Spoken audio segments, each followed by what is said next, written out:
Hello, everybody. This is Amelia again, your intuitive empath, and we're doing another story segment. These story segments are endless because the narcissist typically has endless tactics that are used to control, manipulate, abuse, whatever their goal is. Really, that's what it comes down to. So there'll be other versions of stories that'll be coming out too.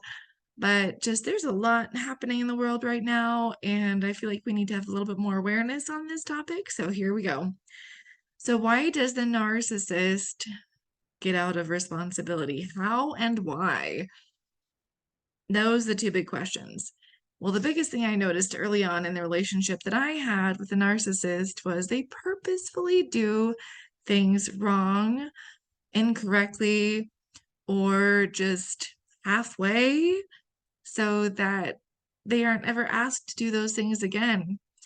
It was actually pretty funny when I made that connection because my ex would do that with laundry or with changing diapers.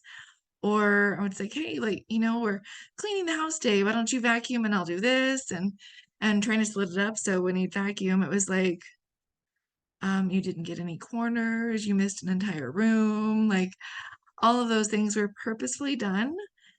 And then like, oh, I just can't do it. I just don't know what I'm doing. I don't know how to do this right. And so people who are more helper oriented or more empathic or just a kind person might go, sure, I'll just take over. That's no problem. And then they just start to add more and more and more to that list. And another example is laundry. And it's so hilarious because he did it with me and he did it with his new wife too. I heard the story. It's like he shrunk one of her new sweaters in the laundry and it was made to be such this big deal. My kids remembered it and told me the story. So, to me, that's obvious. Oh, I don't do laundry very well, or I'm just gonna mix all the colors together. I remember that's what he did to me. Um, but then it goes a little deeper sometimes.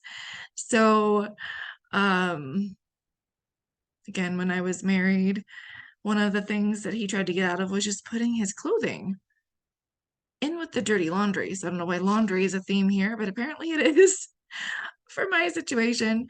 But so he'd leave a pile of laundry by his side of the bed, and I'm like, it's like right there, like 10 feet away. Can we put clothing there? I'm happy to do the laundry. Like he'd already manipulated that much. But then he tried to take it a step further. So, right, they keep testing the waters as to how much you will put up with.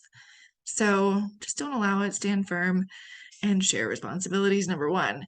But he kept trying to say, oh, I mean, can't you just walk over there and go grab everything for me and put it in? Because it's just right there. I mean, it's not out of your way, which technically it was because I wasn't getting out on that side of the bed. Um, and so I didn't give in to that one. But I mean, there were so many instances of that.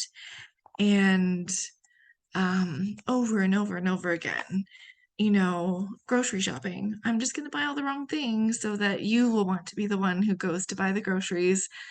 Um, or cooking a dinner that they know is something maybe you wouldn't like, or there's an ingredient in there that wouldn't be the best for you or something, doing that on purpose so they don't have to cook.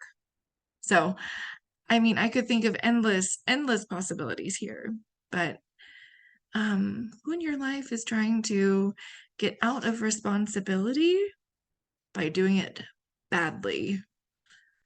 It's such a little thing, but when they start to grab onto more and more and more, it just becomes a problem.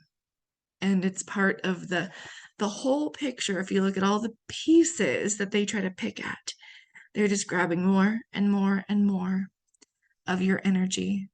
And as empaths, we want to help and we want to make it easier for others and all the things, but I still want to do that. I just now will no longer compromise myself to do so or bow down to that type of manipulation. So just notice who in your life does that and maybe how you can put up some boundaries and notice how they respond to those boundaries. So that was kind of a tipping point too. It's like I wouldn't just do anything he wanted. And so that started to build up for myself. I just started piece by piece by piece standing up for myself and not giving in and just making decisions on my own without input because I knew what would happen if I tried otherwise. If you need any support, as always, links are below. Join our empath community for more private videos and training and education and community support, all the things, and have a lovely day.